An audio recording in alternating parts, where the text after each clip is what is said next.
Well, welcome everybody to this first webinar, which is related to the Magna Carta's 2025 anniversary. And it is a joint webinar with Durban University of Technology.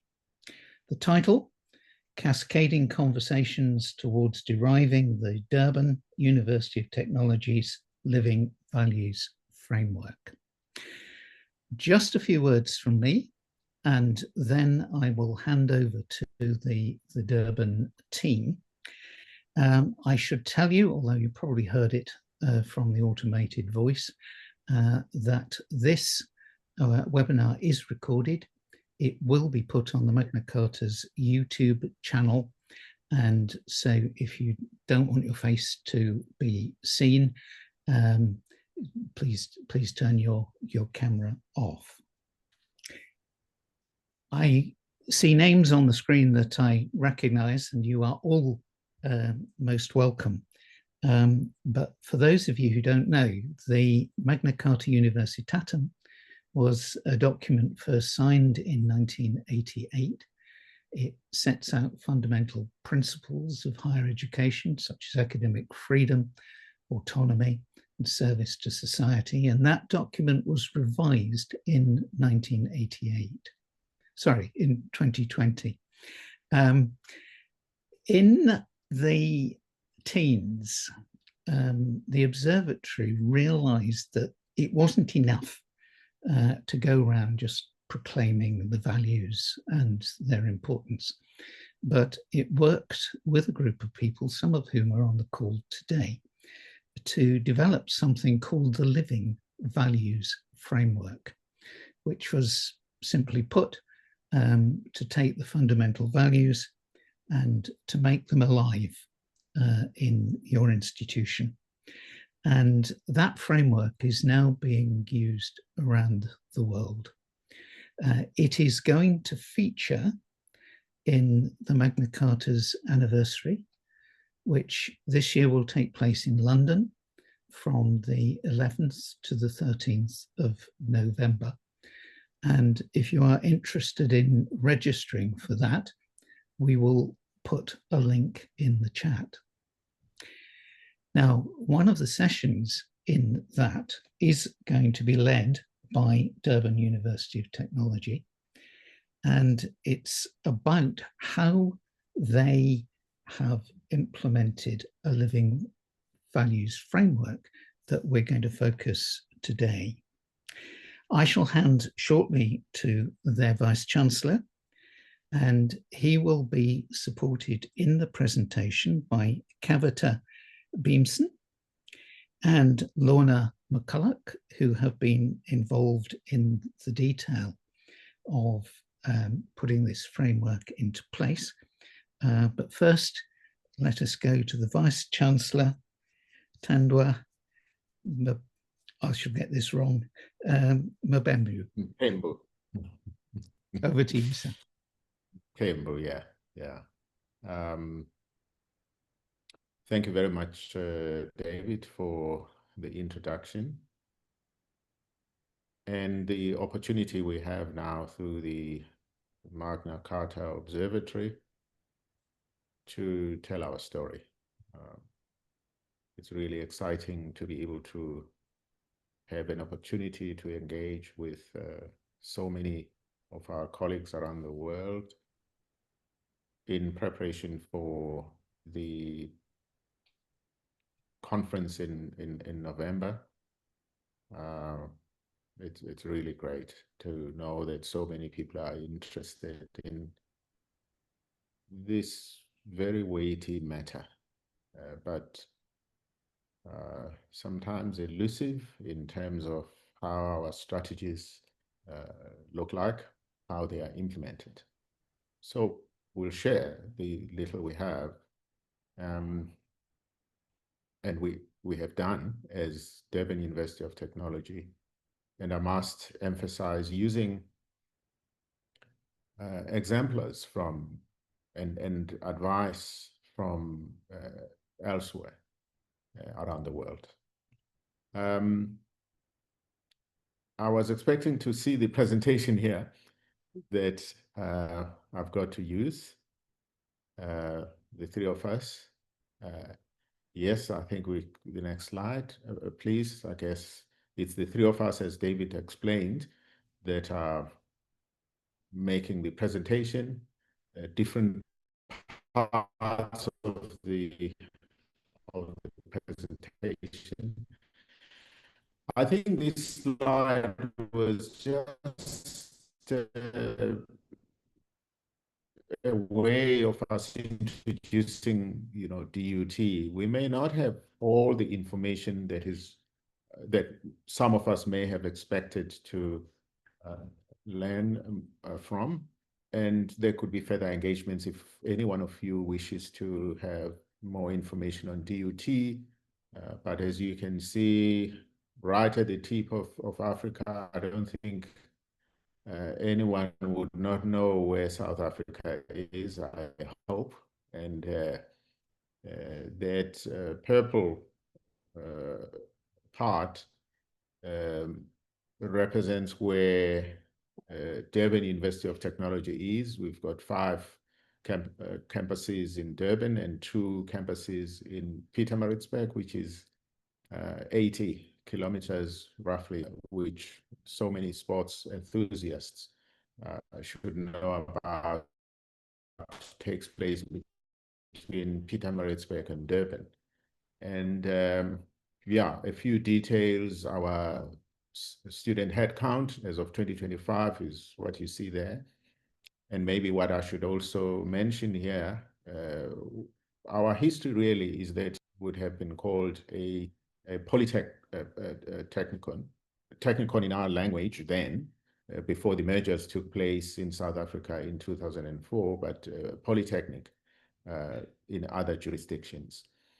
So as a result, as some of you might know, when you then look at our undergraduate versus postgraduate, you will see that history is a history that is still with us.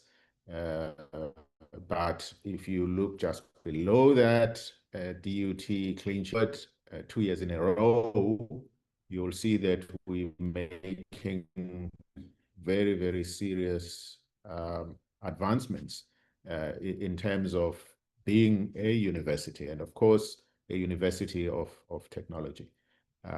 So we don't forget that we are a university of technology, but a university nevertheless. The technology part just has to do with the focus in terms of research and innovation, technology, and so forth. Next slide, please. Next slide, please. I don't know who is. Okay. Well, we're in an academic space here, so I guess everybody will understand that whenever we have to prepare a piece of work, we always have to think about frameworks, and that will carve our approach to the work that we are presenting. It's really Martin's objects of learning that we're talking about. Of course, Martin's objects of learning are used mainly by people in education, schools of education. But we felt this is the right kind of framework we could use, developed in the 90s and published as a coherent theory in 2004. And it's really objects of learning. And we could go to the next slide. That just explains what these objects of learning are. And as a result of these objects of learning by Martin, a Swedish educational psychologist, as you would have seen in the last slide, it's the intended part, which is what I'm going to deal with. So in brackets there, TZM, that's me, who will deal with that. And then the enacted objects of learning that will be dealt with by my colleagues, Kavita and Lorna. And then the lived objects of learning really about what people eventually understand and experience relative to what had been intended and what was enacted, because there could always be a disjuncture amongst all of these three. You intend to do something, but you don't enact it appropriately, and as a result, the people receiving it may not get what you had intended in the first place, because maybe you enacted it wrongly. There are many things I could introduce the audience to around Martin's variation theory, but I felt that I must move on. There's not enough time here. But the most important parts of it are these three aspects. So let's get on then with the business. The next slide.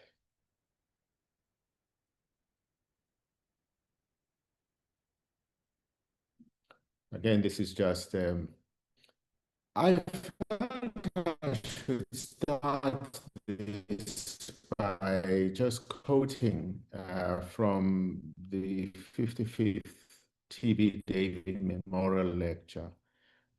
Chancellor at one of our highly prized universities in this country, the University of Cape Town. And his lecture and teachings at the time, I think in the 50s, were really about the universal values around academic freedom, for example.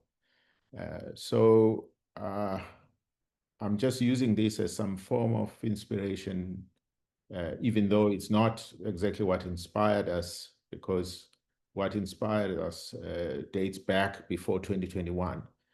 But in preparing for this webinar, I felt I must quote Professor Yunus Balim, an old colleague of mine and a friend at the University of the Witwatersrand. Now we serve together under Professor Loiso Nongwa in the late 2000s. He said we must resist the paralyzing argument that he often hears, that a university is a microcosm of its society. We should rather aim to have a university as a microcosm of what society could be like. Because especially in this country, you get many people who think we must just fall into whatever society is pushing us into. So as universities, our staff and students must be the light that shines throughout society, or radiates throughout society, especially whenever society finds itself in a dark place. But of course, the major question is, how shall we do this? And that was, next slide, please. And that's one of the big questions we had to tackle way back when we had to work on our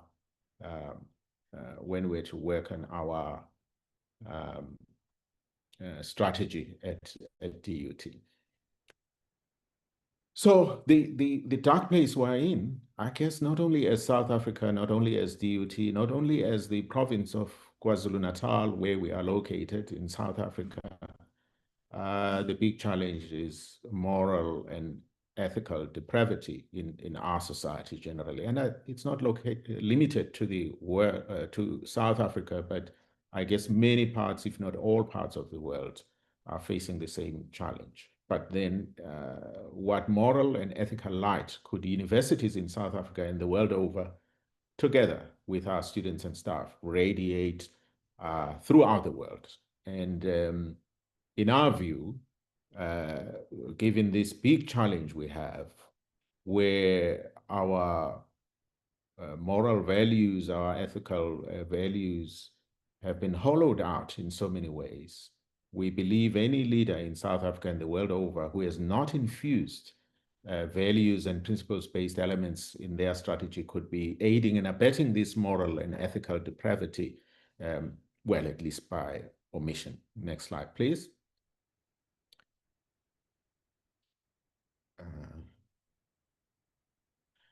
Yes, so really, this webinar is also not so much about just focusing on the living values framework, but introducing our Envision 2030 in the shortest possible way we could do that, because the living values framework is deeply embedded in our DNA as DUT, and as part of what we crafted between 2018 and 2019 as Envision 2030, which is just a strategy on a page. I could say many things, and I hope actually Dr. Kavita Bimson will explain a little bit more in her presentation that frames exactly what we then did in developing our living values framework. Next slide, please.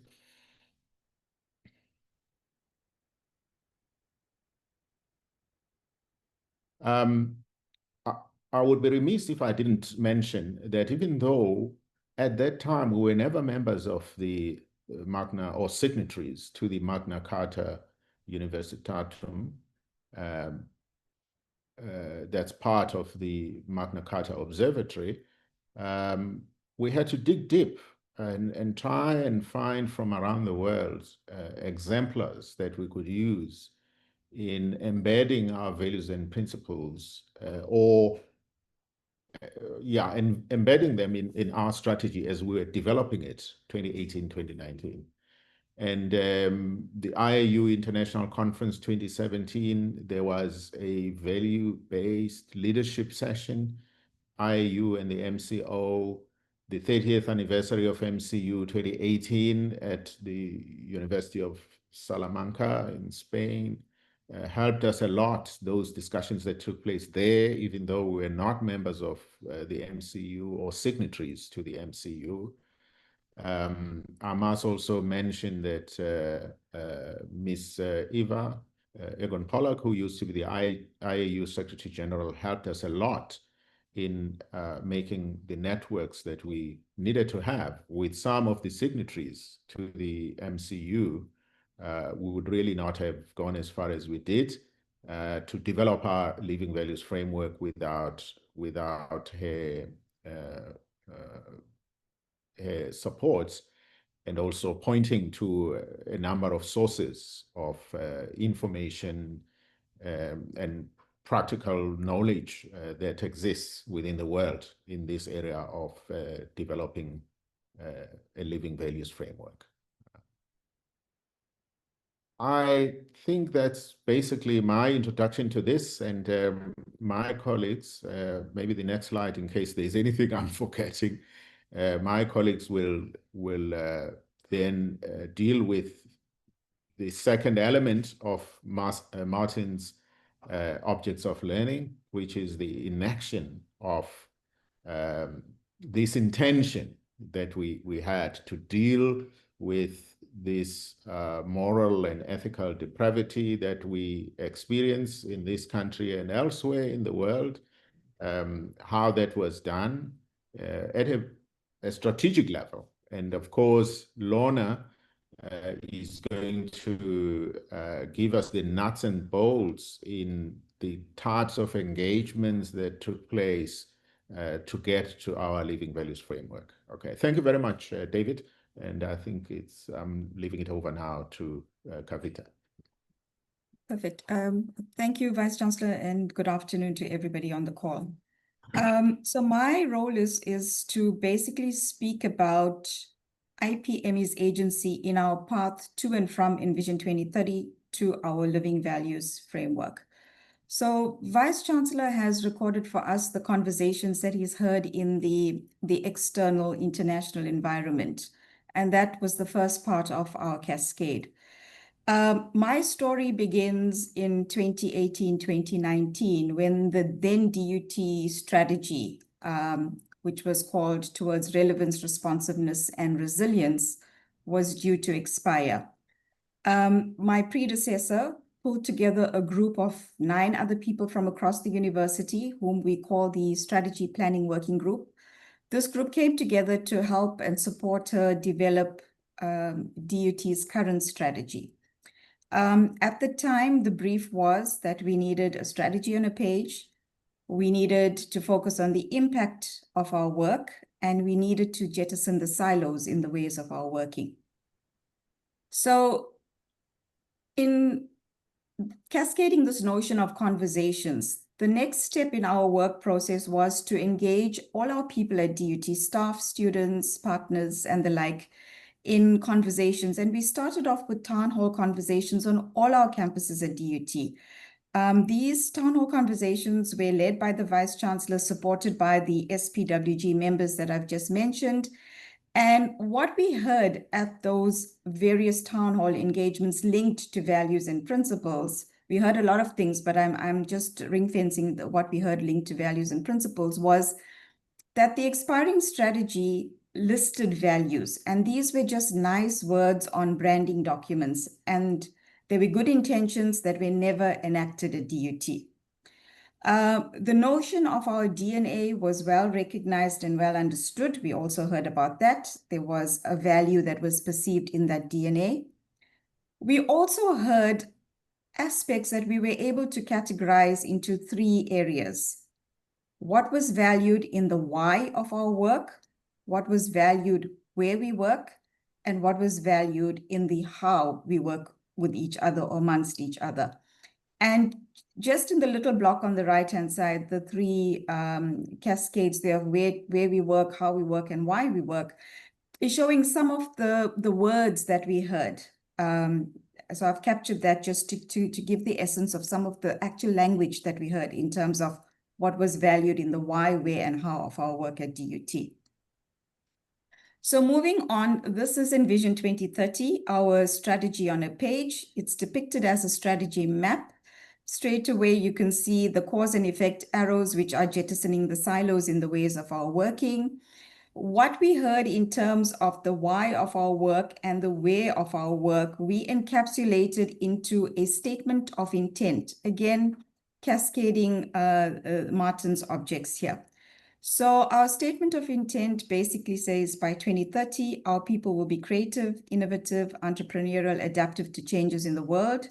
Our people will participate productively in the development of our region, country, and the world. And our state-of-the-art infrastructure and systems will enhance an ecosystem created to achieve this vision. So that basically encapsulates the what is valued in the why of our work and where we work. Today's topic is more about how or what is valued in how we work with each other. And within Envision 2030, we set this into our stewardship perspective. What I neglected to mention is that Envision 2030 is based on the balanced scorecard made up of 4 perspectives that are bespoke to DUT. And stewardship is our foundational, one of our effecting and enabling perspectives. And within it, we cast our first and second strategic objectives as lived values and institutional culture, where we see institutional culture being a function of lived values. So in that way, what we heard at these town hall conversations found expression in Envision 2030 in its statement of intent and its foundational perspective, the very first 2 strategic objectives. In moving on from the strategy, how did we transition from that strategic conceptualization to implementation at the very high institutional level? What we recognized is that living values is a journey. As much as we were trying to bring about a revolution at DUT, the whole process had to evolve. Envision 2030 is a 10-year plan. We chose at DUT to structure this 10-year plan in terms of 3 critical implementation timelines, which we call different, upended, and transformed. So our different period ranged in time frame from 2020 to 2023. It's basically the short-term timeline. And during this phase, we set our sights on conceptualizing, socializing, and activating the living values framework. So as Vice Chancellor mentioned, Ms. Eva Egron-Pollock assisted us. She connected us to Glasgow Caledonian University, Prof. Caroline Parker in particular at the time. And DUT took inspiration in the conceptualization of its LVF framework from the Glasgow Caledonian University model. However, we innovated on this twofold, and my colleague Lorna will go into the detail of how we went about innovating, but in a nutshell, we innovated to have we are and I am statements in our living values framework, as opposed to the we will and statements that GCU had. We tried to set this intention of affirming this in the mindsets of our people. So I am, I do, as opposed to I will, we will. We also innovated on this framework from the point of view in terms of the pillars that we had, where we had we as general DUT people, then we had staff, students, leaders, and managers, and we brought in a committees and structures pillar, where we outlined behaviors linked to our values and principles. The socialization and activation of this was done through various forums. We had our Vice Chancellor recording videos because we were in lockdown at the time due to COVID pandemic. So we tried to do some socializing via online media.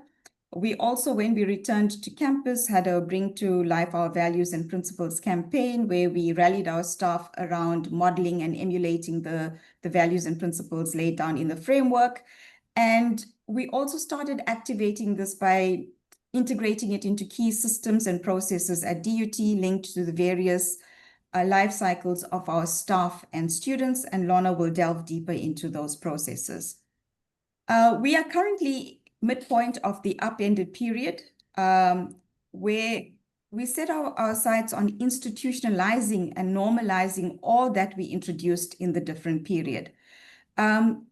The essence or the ethos that we were trying to achieve here was for those values and principles to become a norm within this DNA structure of our people. And one of the key intentions that we did at this time was to erect two DNA structures, one on our Durban campus and one on our Midland campus, which became a physical representation, a symbol of our living values framework. Physical structures on campus. So that was a key messaging image that we put up visually on our campuses for all our people. As we move forward into our transformed timeline, 2027 to 2030, we hope to demonstrate the outcomes, the transient impacts, and the impacts of our living values framework. At the stewardship level of our Envision 2030 strategy, this relates to an ethos and an institutional culture where we work as a cohesive institution, working towards a shared purpose in unity with each other. At our systems and processes level, our living values finds expression in our innovative curriculum and research strategic objective. Here, it is basically our Envision 2030 aligned philosophy of education. Our creativity and innovation shapes adaptive graduates who transform society, that will give expression to the type of teaching that we do in terms of what we teach, how we teach it, and also to the types of research that we will prioritize and pursue at DUT. In terms of our sustainability perspective, our living values framework and the enactment and the living of it will actually give rise to DUT being a compelling, future-oriented living, learning, and working environment. And coming to the society level, which is the locus of our impact. As an engaged university, our living values will give us the ability to be responsive and responsible, to work with communities rather than extract from communities to create value for lasting impact. It would also, in terms of our innovation and entrepreneurship, lead to values and principle-based solutions to problems in the world. And in terms of adaptive graduates, it will give us graduates with the aptitude to initiate and or respond to change, but also the attitude to do this in a responsible, ethical manner, because as much as the world needs innovations, it needs principle-based leaders as well. And with that, that is the very high level cascade of conversations from the town hall meetings into Envision 2030 and how we have transitioned this from that strategic conceptualization into the implementation. With this, I would now hand over to Lorna, who will then demonstrate to you concrete ways in which we are upholding our living values framework via the intention enactment lived experience model. Lorna, over to you. Thank you very much, and welcome and everyone who is on the call today. And I'm going to go through everything super fast. And our Vice Chancellor and Dr. Beamson has filled you in quite nicely already. So I just want to tell you exactly what we did and how we went about going it and doing those things. Like, Kavita, do you still have control of the slides?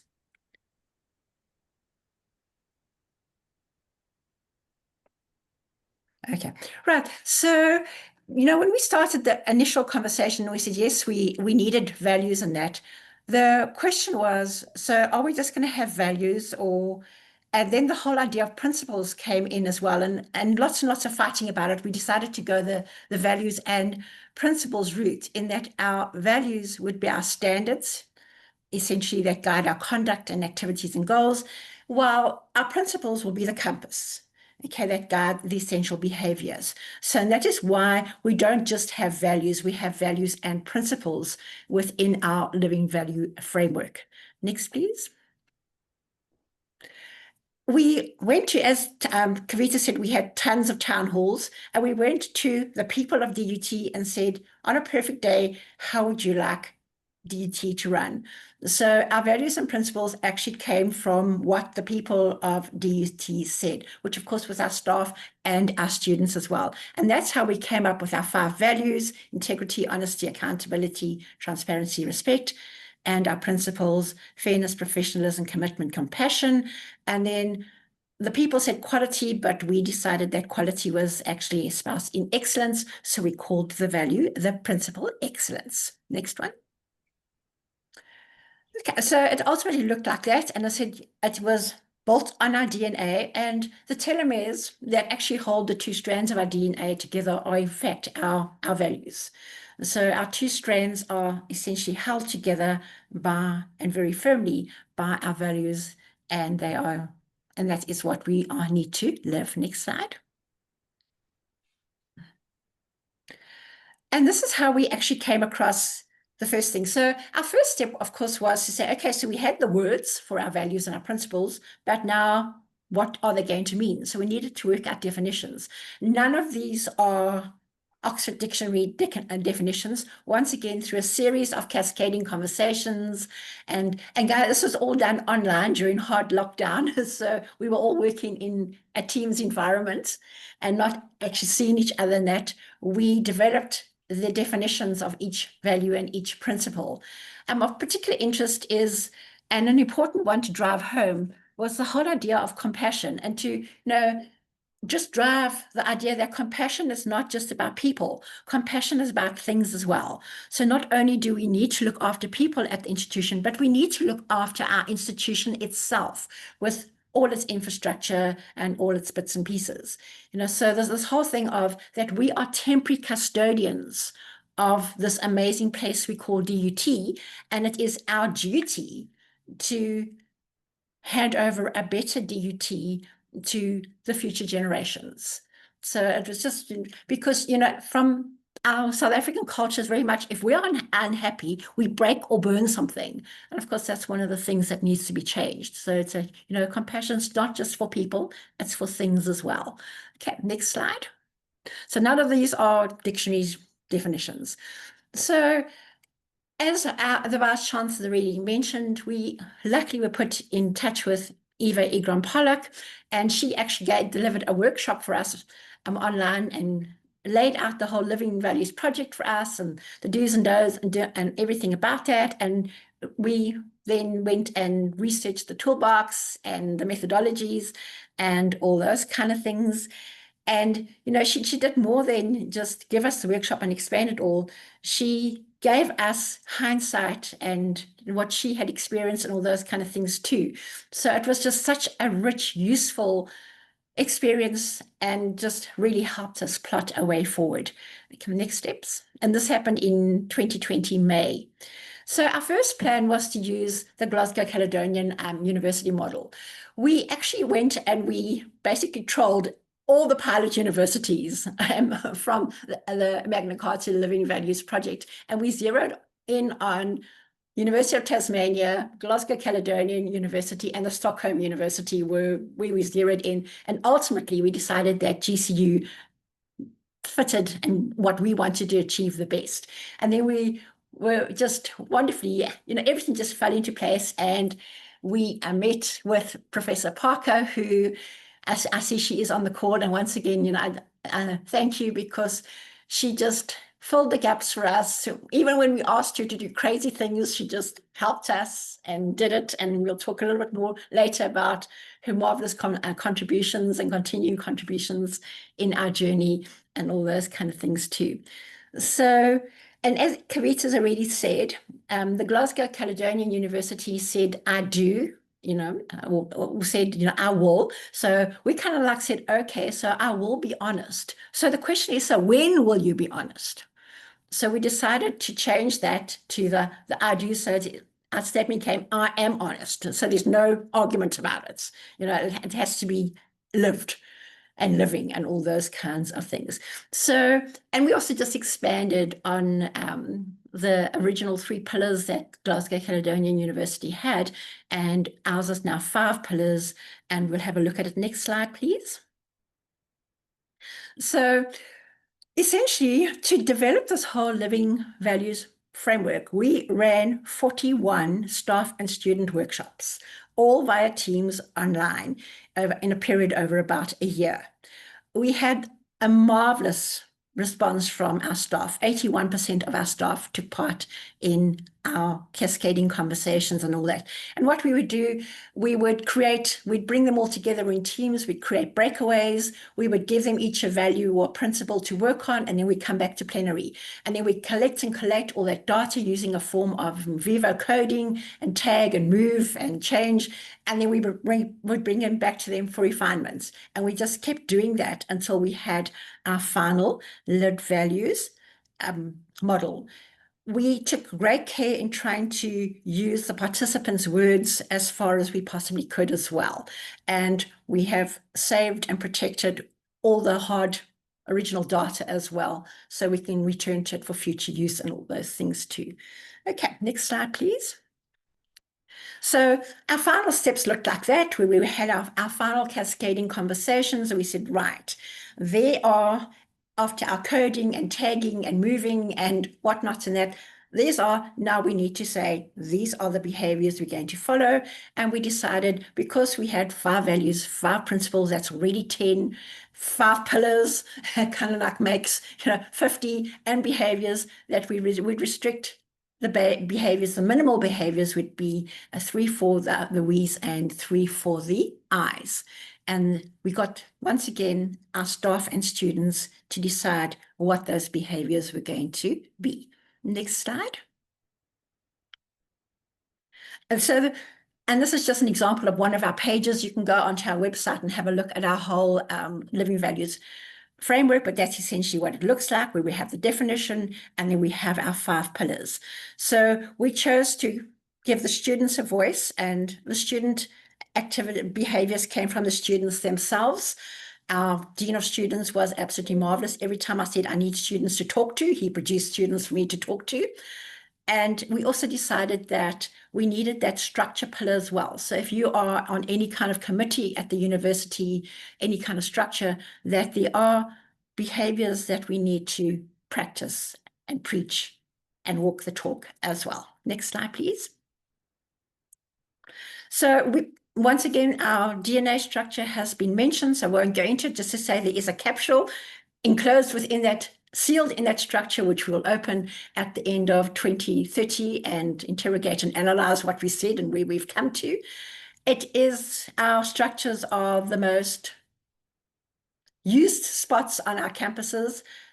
Every graduate has her photo or his photo taken at our DNA structure, remembering it's held together by our values and principles. Next slide. So in May our council and that had approved our living values framework. So we now had to say to the university, it's now a reality. We were still in partial lockdown.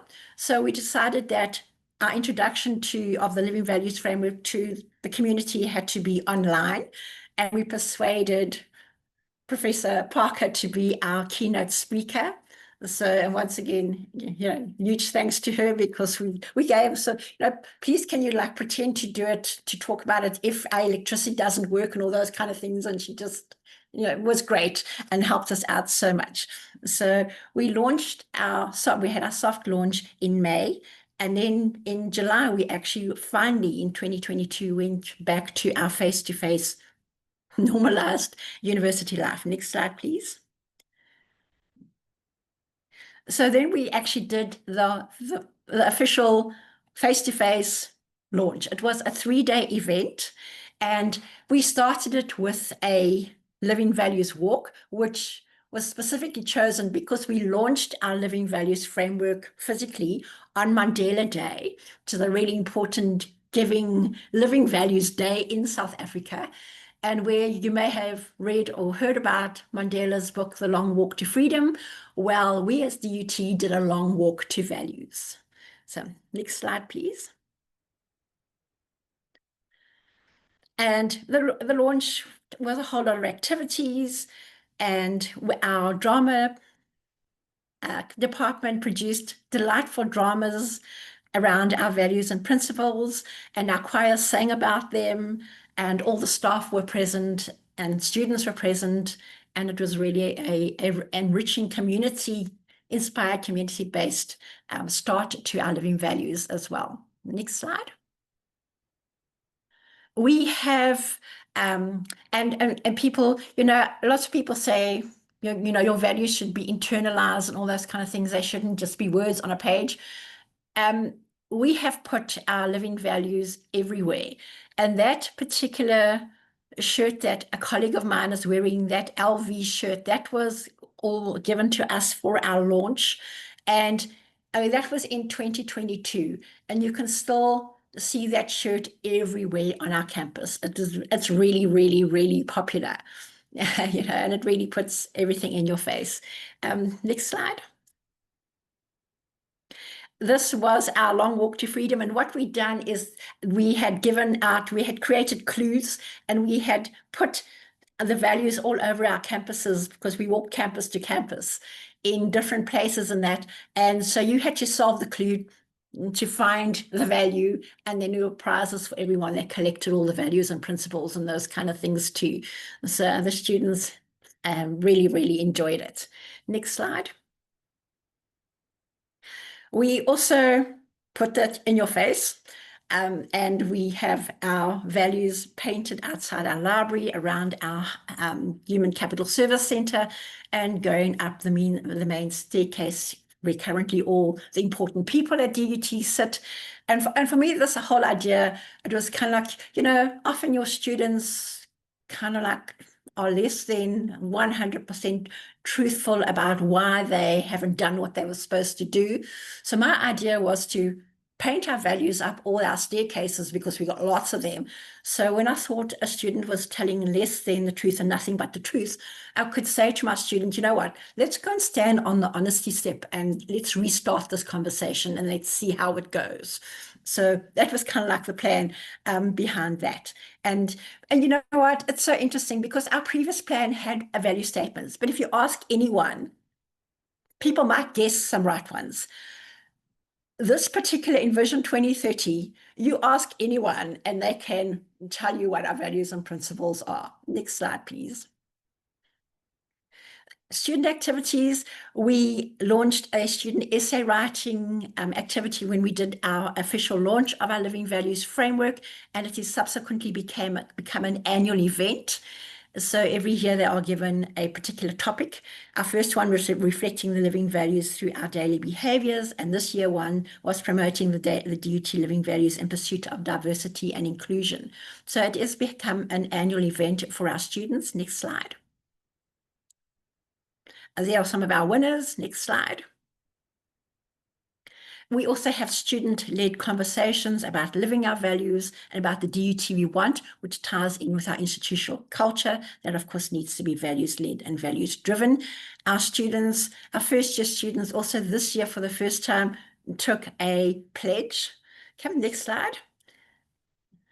And then you can see some of this, the pledge. I'm not going to go through it all. It says, I commit to embodying DUT values and principles, fostering shared accountability and responsibility in achieving our DUT way, which is essentially our institutional culture. Next slide. And we have a Bring It to Life campaign as well that has a whole lot of activities associated with it. We have a Friday, every Friday we have Walk It Like You Talk It, where we will we're allowed to wear jeans and sneakers, and we wear DUT branded clothing. So that's just some of our photos taken around campus of both our staff and our students, because everyone's allowed to, dress down Friday and walk it like you talk it and really reflect on living our values and all those kind of things. Next slide. Other activities that happen around it, we have Living Value Sports Days, we have Living Value Department workshops, we have movie nights around our values and all those kind of things. Next slide, sports days, yeah, all those things. This year, once again, Mandela Day was an excellent day to live out our values again. So we had a campus cleanup, and we also have, planted 67 plants in a legacy garden too. Next slide.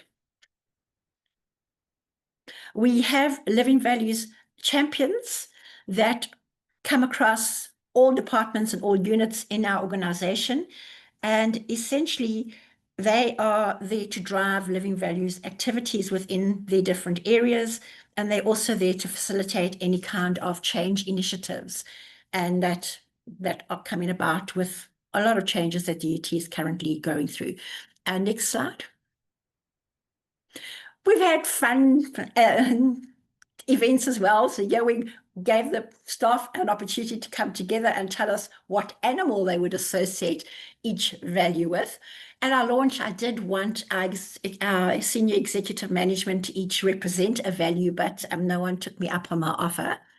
But, and it was quite interesting of what animals people associated with the different values and those kind of things too, but also just drove home the whole idea of living our values. Next slide.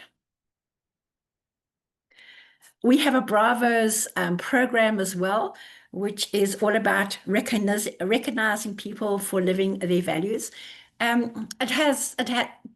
It wasn't that well accepted. It was relaunched, and we need to relook at a relaunch again. So not everything's working like we would like it to work, but it's work in progress. Next slide. And then probably the crux for our staff and that of our whole strategic objective. We took a very bold decision in making our lived values a strategic objective. So we have to achieve it. And that is our performance management is based on Envision 2030. So of course, it's based on strategic objective number 1, which is the living values. So every one of us has to commit to our individual KPIs and all those kind of things that are values-based. How are we going to live it? How are we going to make it work? Next slide. And then added to that, part of our performance management is a 360-degree evaluation. And our 360-degree evaluation is entirely lived values-based.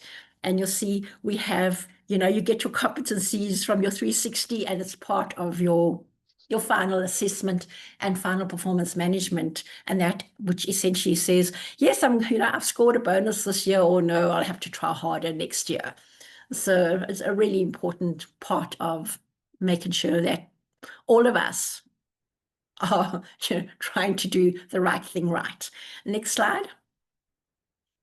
That's just some of the questionnaires that we all fill and go. We obviously for 360, we judge ourselves. We have our peers judging us, and then of course our line managers as well. Next slide. We have a weekly newsletter called our DUT Link. Next slide.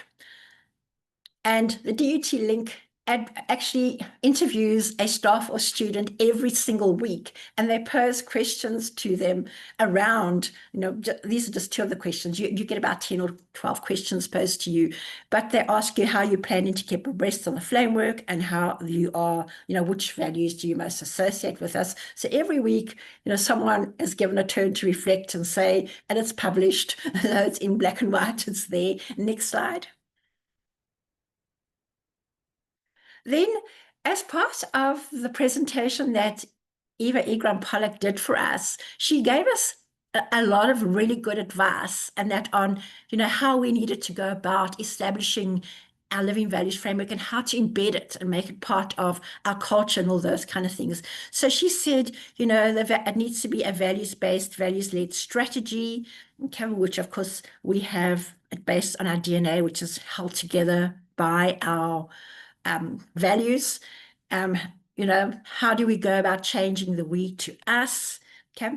And then, this whole idea that leaders need to be our role models. So yes, leaders do need to be our role models, but we also need to understand that every single one of us is a leader within our own right.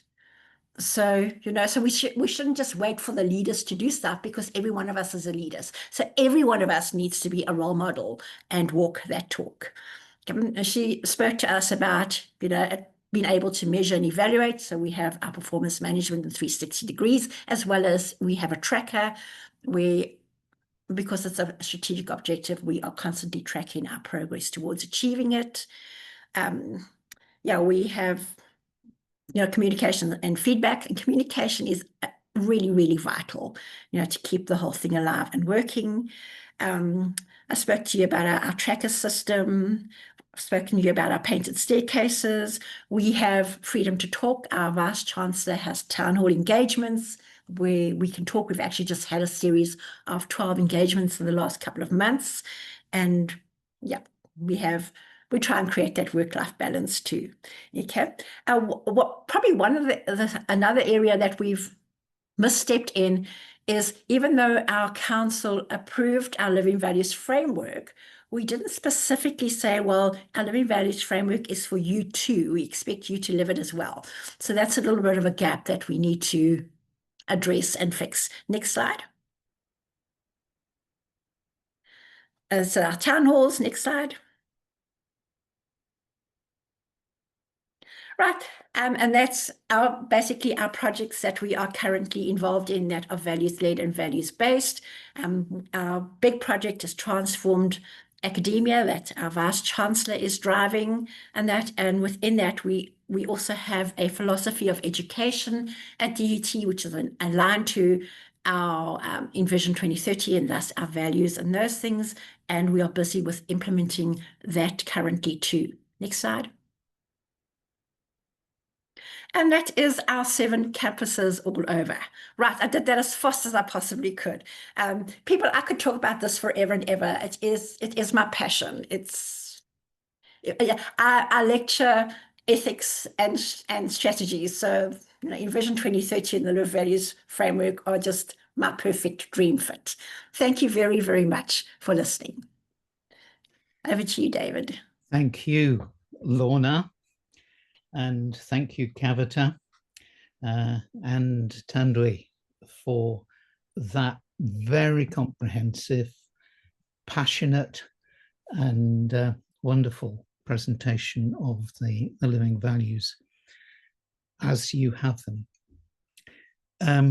If anybody wishes to put any questions, they can put them in the chat, but there are just a few points that I would like to make.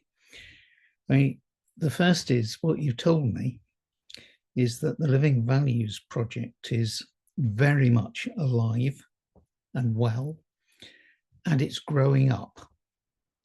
When we started it, the pilot universities that worked with us all did lots of work and all explained what they were doing. And we had a part of our website when we featured their experience, and it was fantastic to know that you used that experience when considering your own options. Now, we don't do that now because there are too many people using the scheme. But given that you have prepared this for today, I'll talk with you afterwards about the possibility of having a DUT section on our Living Values site, because I think you've shared so much and you've shared it so well. I love the connection with your society. I love the fact that you do things on Mandela Day. And I also love the way in which you have communicated so well with students and with staff, and you have integrated all this so well with the normal administrative systems of your university. That was a big challenge to the universities that started with this. Also, what you've shared chimes so well with the guidelines that we've got up on the site. They are guidelines because we recognize that all universities are different, and whatever they do needs to fit with their culture. In terms of taking this forward, you will be pleased to know that Eva Egron-Pollock is actually going to be in London in November. So she will have the opportunity to hear the fruit of her labour. Also, Caroline Parker, mentioned earlier, is going to be in London. And I kind of wish that all of the people who were involved in the birth of the Living Values Project could be there to hear it, to hear how their baby has grown up and branched out and gone on, because I think they would be very pleased. Now, in terms of where it goes next, also on the call this afternoon is Nigel Harkness, Deputy Vice Chancellor of Newcastle University. I don't think I'm breaching too much if I say that we're talking with Newcastle University about Magna Carta collaborating in a programme which will help university leaders to implement the Living Values Project. So, all in all, this has been a wonderful presentation. There is just one question which has come up. Mari has asked, what data do you collect to help you know what differences your Living Values project is making, and the data individuals are collecting to help them know what difference they are making to the university and beyond by living their values into practice. Lorna, would you like to make just a sort of short comment in response to that, other than saying, come to London and we'll tell you more? Yeah, I actually would like to pass that on to Kavita, because it's actually her specific area of expertise. She has the most amazing tracker systems that she runs, and she collects data from 71 points, and we meet once a year to interrogate it all. Kavita. Yeah, great, thanks. So it's actually at two levels. At the institutional level, we have an Envision 2030 strategy tracker tool. And within that, there is a survey that we run. Actually, that survey is in the field at DUT currently, where we have a set of questions that individuals answer about their experiences of the values being lived. So at the institutional level, we track that year on year, and we categorize that in terms of a level of concern, whether the values are on track to our 2030 targets, whether we are seeing some of the measures within those values being at risk of being achieved. And at our adaptive management learning session, which we have annually, we basically discuss some turnaround strategies or good to great strategies. If we're doing well, how can we improve? If we are slipping in performance, then what do we need to do to pull up our socks? At the individual level, Lorna's already mentioned the performance monitoring and evaluation process, the 360 degrees, where you rate yourself, your superior or your line manager rates you, peers and subordinates rate you, and you triangulate that data. You get a report back that gives you your average score against the total score that you could have achieved. And it gives you that frame of reference. And within your personal development plan, then you put together your own steps and mechanisms to say how you're going to improve on your values and principles. So we collect data at 2 points: institutional, individual, as I've mentioned. I hope I've answered your question. Thanks. You've been very helpful. Thank you very much. Another question also, will the presentation be shared? Yes, the video will be up on the Magna Carta's YouTube channel, and I'll talk to Lorna about it also being put into the Living Values section of our website. We are unfortunately out of time, but I am so pleased about what has been shared. I love the collaboration between different universities that are part of Magna Carta with DUT.